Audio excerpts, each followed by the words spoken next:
Educandos Online.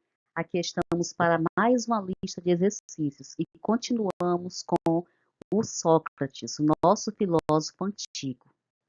Vamos lá para a primeira questão.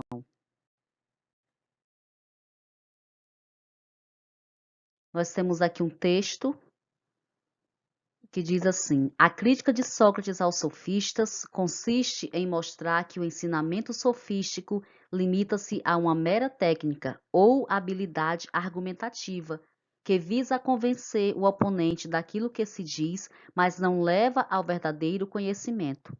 A consequência disso era que, devido à influência dos sofistas, as decisões políticas na Assembleia estavam sendo tomadas não com base em um saber ou na posição dos mais sábios, mas na dos mais hábeis em retórica, que poderiam não ser os mais sábios ou virtuosos. Isso aqui, gente, é a grande crítica de Sócrates aos sofistas, porque para Sócrates, os sofistas estavam só preocupados em ensinar o povo a argumentar, a convencer de qualquer assunto, independente do que aquilo fosse verdadeiro ou fosse falso. Então, na Assembleia, se eu sei convencer, não importa do que seja, eu sou capaz de convencer, mesmo que eu vá convencer de uma mentira, de uma falsidade. E aí nós temos a pergunta, de acordo com o texto, a crítica socrática aos sofistas dizia respeito. Item A, ao entendimento de que o verdadeiro conhecimento baseava-se no exercício da retórica.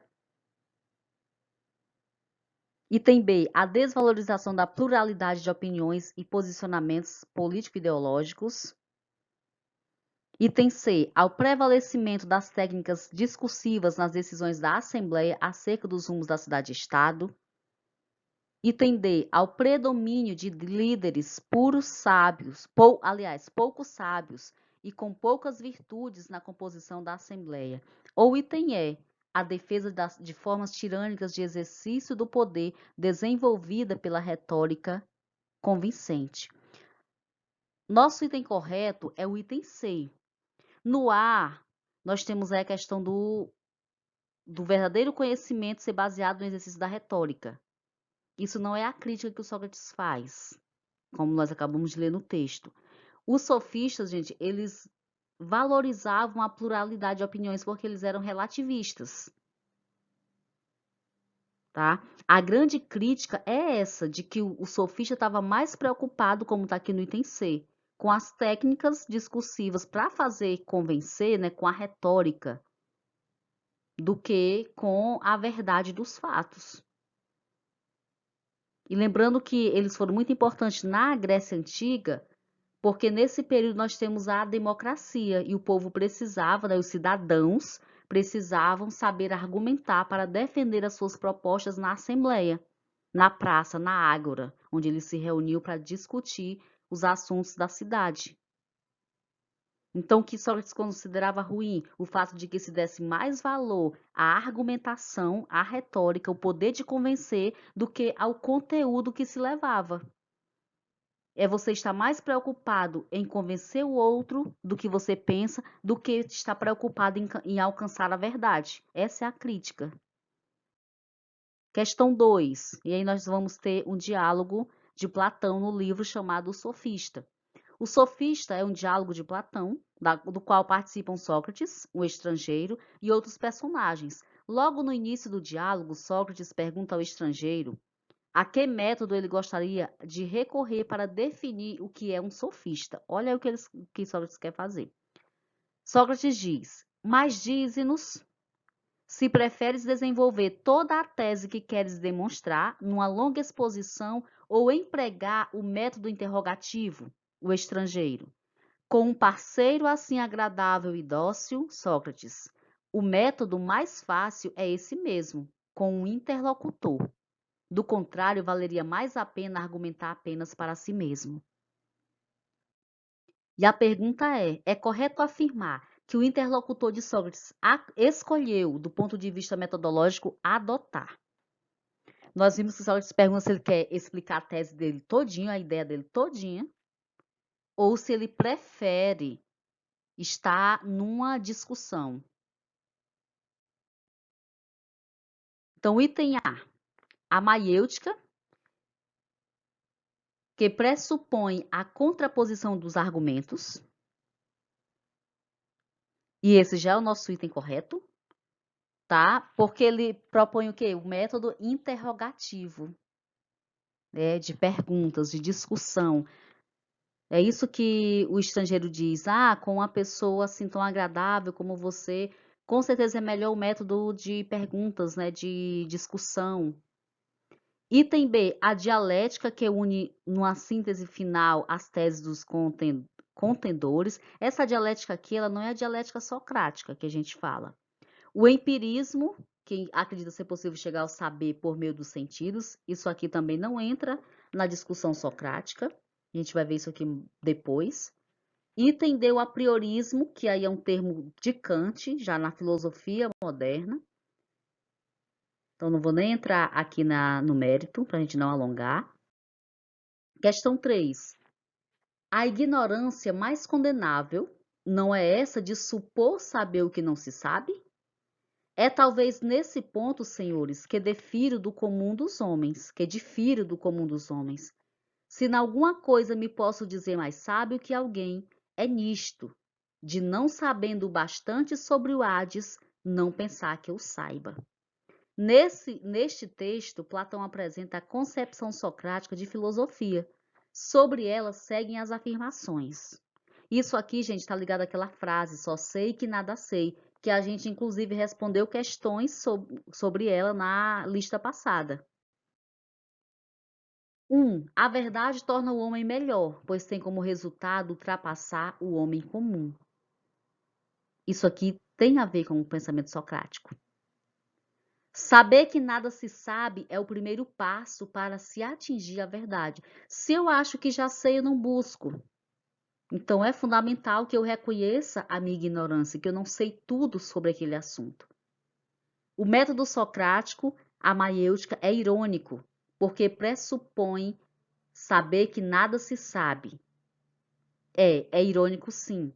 Inclusive, a ironia, a gente já falou antes, ela é a primeira fase do método socrático, porque eu pergunto, eu questiono, fingindo não saber de nada. O Sócrates fazia isso, como se ele não entendesse nada daquele assunto. Ele perguntava, o que é amizade? E esperava a pessoa, inclusive tem diálogo só sobre esse tema, e ele esperava a pessoa responder, e ela fazendo novas perguntas, para que ao final chegasse a maiêutica, que era aquele momento em que a pessoa ia dar à luz a nova ideia, ou ia reforçar a ideia que ela já tinha, a partir de toda essa especulação que estaria sendo feita no diálogo. 4. O saber que nada se sabe permite ao indivíduo livrar-se dos preconceitos e abrir caminho até o conhecimento verdadeiro. Isso aqui também é o pensamento socrático, também é a filosofia segundo Sócrates. E 5. O constante questionamento deve ser a atividade fundamental do filósofo. É preciso estar sempre se perguntando sobre a verdade, sempre em busca da verdade. Então, o questionamento, ele é fundamental na visão socrática, na filosofia socrática. Das proposições feitas acima, o que seria correto? Item D, todas elas são corretas. Quarta, uma questão aqui da UES, da Universidade Estadual do Ceará, mais um diálogo platônico.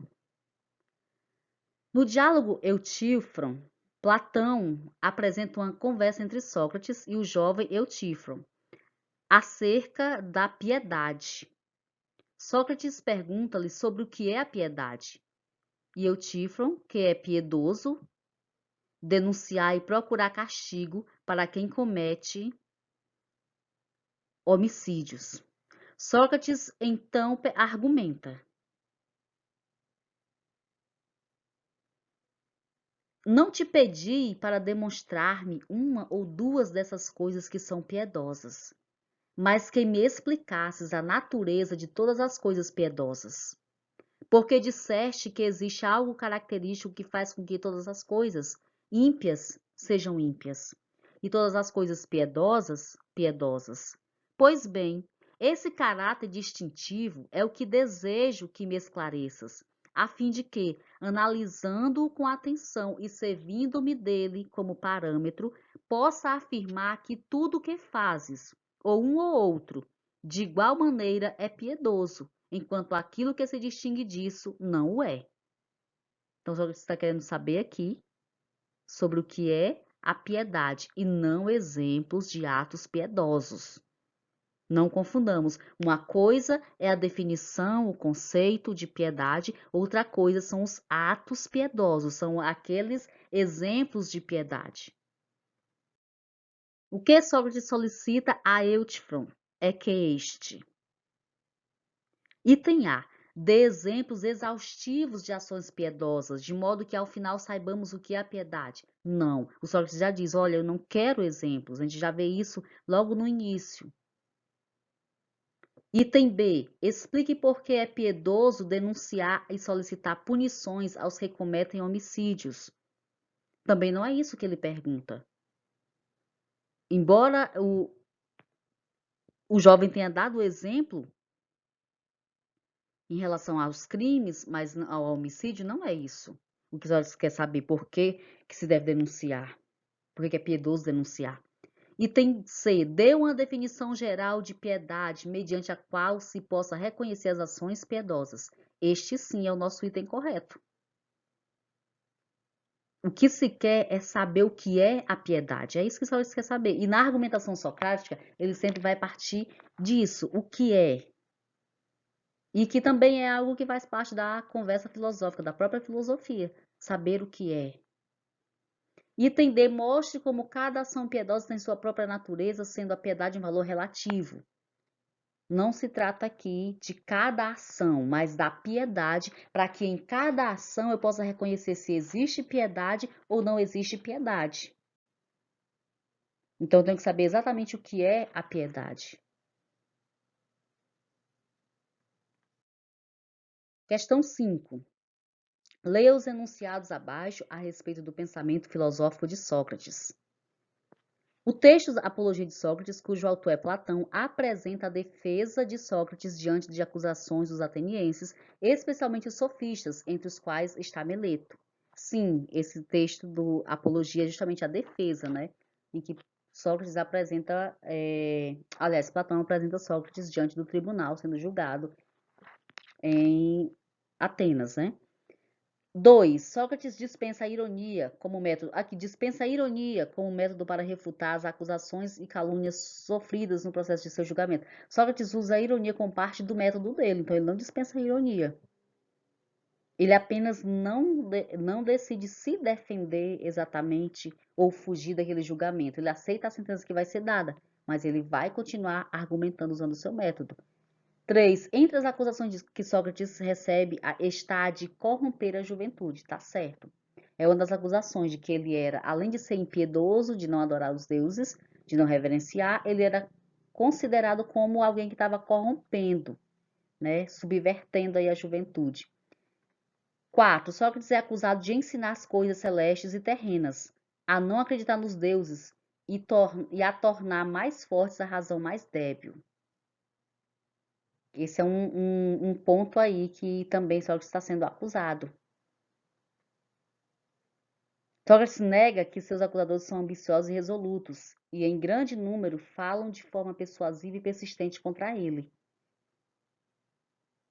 Ele não faz essa negação. Esse ponto 5. Assinale a alternativa correta, né? Que apresenta apenas as alternativas corretas. 1, 3 e 4. Como a gente acabou de ver. Então, obrigada aí pela sua companhia. Baixa aí a lista de exercícios que está aqui na descrição do vídeo, logo abaixo. Deixa aí o seu like para ajudar o canal, para ajudar que essa lista chegue a mais pessoas. Se você não for inscrito ainda, se inscreve para nos ajudar também a chegar a outras pessoas que queiram acompanhar o nosso conteúdo. Isso ajuda o YouTube a reconhecer que o nosso conteúdo tem alguma relevância, alguma importância para as pessoas. Então, nos ajude aí se inscrevendo no canal. Grata pela sua atenção e até o nosso próximo vídeo.